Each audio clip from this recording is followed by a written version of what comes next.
As soon as I started work, the smell of cement and glue hit me. It's a smell that never gets any better, no matter how long you've been here.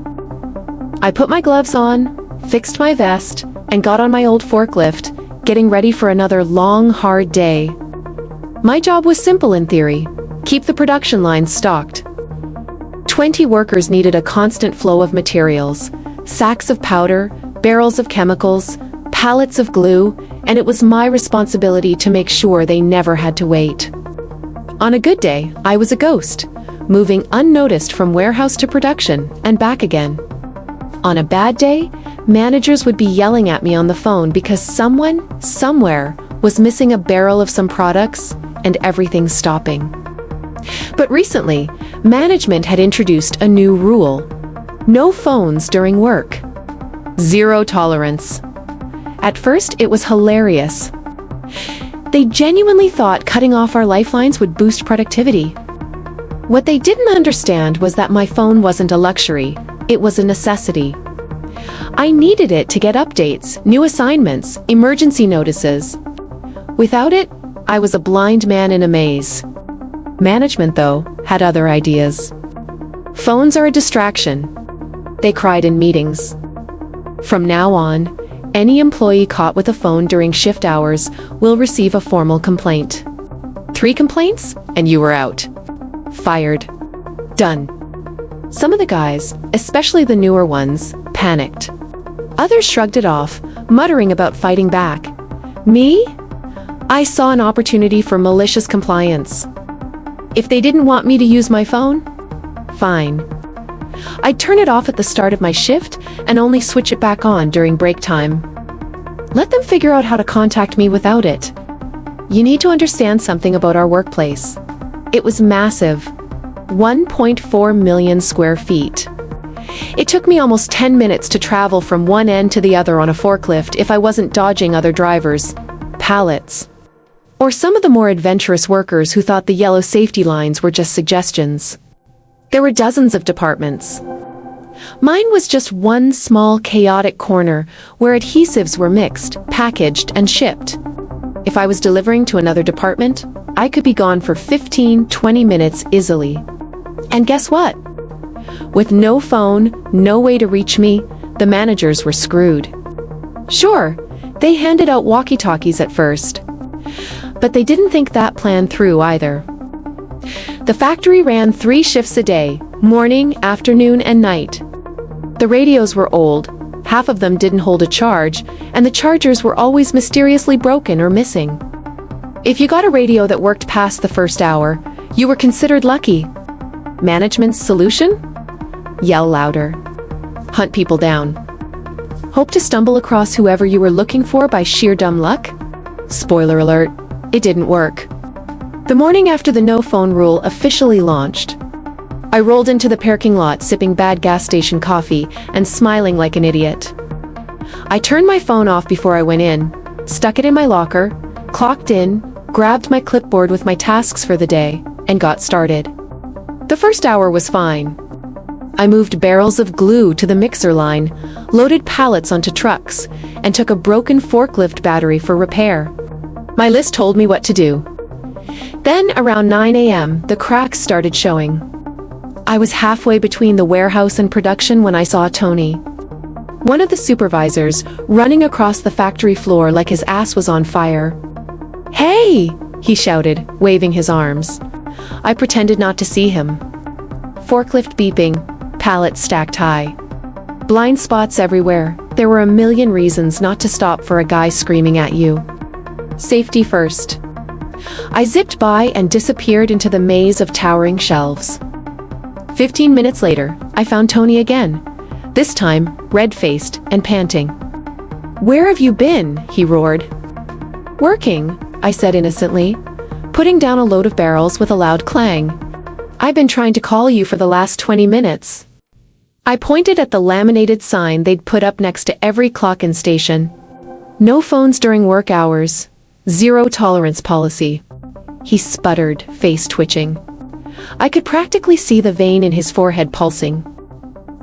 I'll get you a radio then, he barked. Sure, I said. The radio he handed me lasted about an hour before it died. By noon, things had completely unraveled. Without phones or reliable radios, the entire factory was operating on 1970s technology, shouting, hand signals, and sticky notes. Deliveries were delayed. Orders were wrong. Entire production lines ground to a halt because someone couldn't get in touch with someone else. At one point, I got summoned to the warehouse manager's office. "Why aren't you answering your radio?" the manager, Greg, demanded. I lifted the useless brick clipped to my belt. "It's dead." "You didn't think to go get another one?" I raised an eyebrow. "Where?" "The ones we have are all dead or missing." He blinked, opened his mouth, closed it. I watched him realize there wasn't a single thing he could say. Later, I heard rumors that they were trying to get an exception so important staff could have phones. It got shot down immediately by upper management, who didn't want to show favoritism.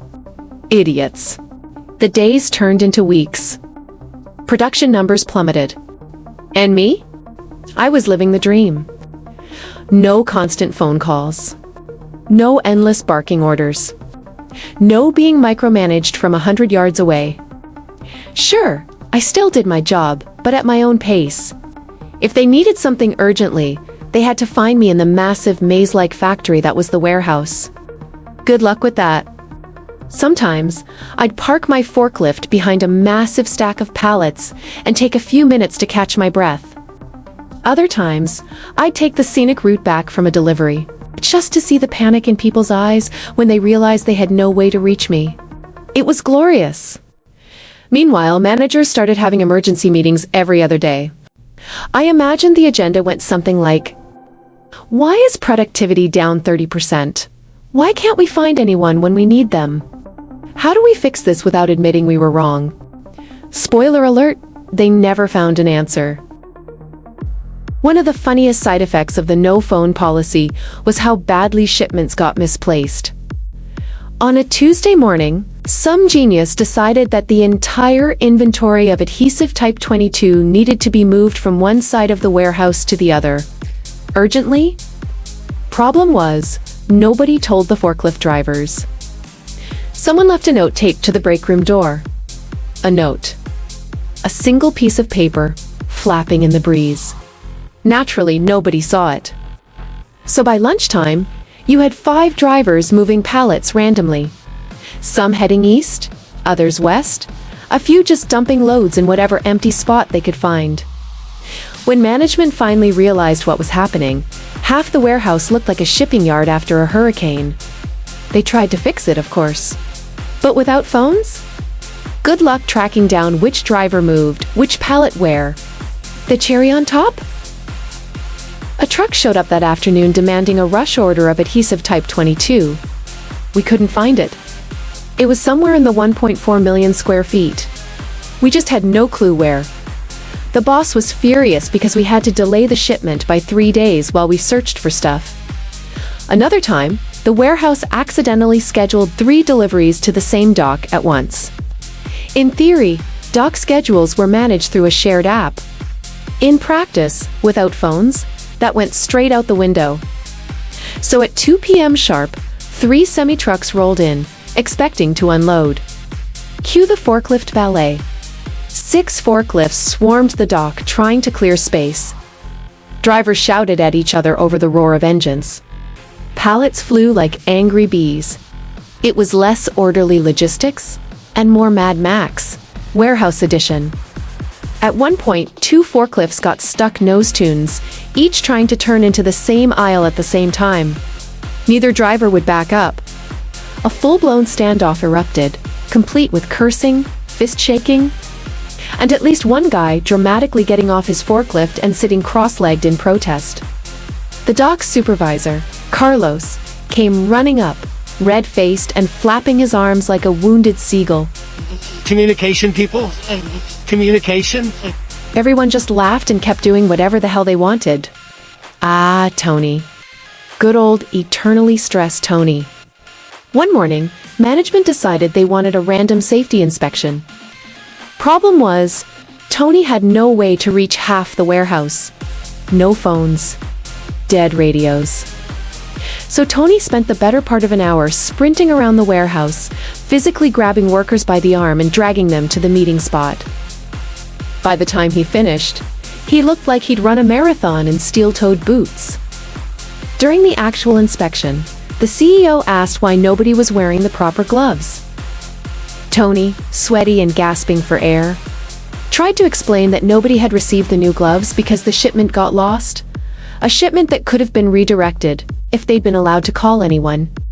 The CEO stared at him for a long, long moment. Then he turned to Greg. "We'll talk later." That was the day I knew, deep in my soul, that the no-phone policy was on life support.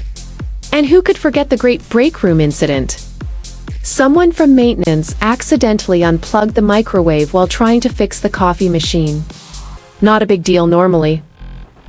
But with no phones, it took 4 hours for anyone to find the right maintenance guy to come back and plug it in. The break room turned into a war zone. Hangry workers. Stale coffee? Cold lunches? At some point, management got desperate enough to start hiring communication runners. I'm not kidding. They literally hired kids whose only job was to run around the warehouse, carrying messages from one person to another, like medieval messengers. They gave them high-vis vests, sneakers, and a clipboard. The poor kids lasted maybe a week before quitting en masse. One of them, Jake, was particularly memorable. A skinny teenager who looked like he weighed less than a pallet of glue. Jake showed up on day 1 with the enthusiasm of a Labrador puppy. By day 4, he looked like a broken man, limping around, sweat pouring off him, eyes vacant. "I thought this was a desk job," he mumbled to me one afternoon before trudging off to deliver another memo. Nobody saw Jake again after Friday. We heard he got a job at Starbucks. Good for him. After months of chaos, endless disasters, and more lost pallets than anyone dared to count, the higher-ups finally gave in. Phones were reinstated. You'd think this would have been a triumphant moment. A grand announcement. Fireworks. Maybe a marching band? Nope. Greg just wandered around the warehouse one morning, holding a wrinkled memo and mumbling, "Yeah. You can have your phones back. Just, be professional, okay?" That was it. People cheered like prisoners being set free. Forklifts beeped in celebration. Someone cranked up music on a Bluetooth speaker. It was glorious. Subscribe and hit the notification bell so you don't miss what's coming next. Share it, because some stories are meant to be discovered together. And stay curious. I'll see you in the next chapter.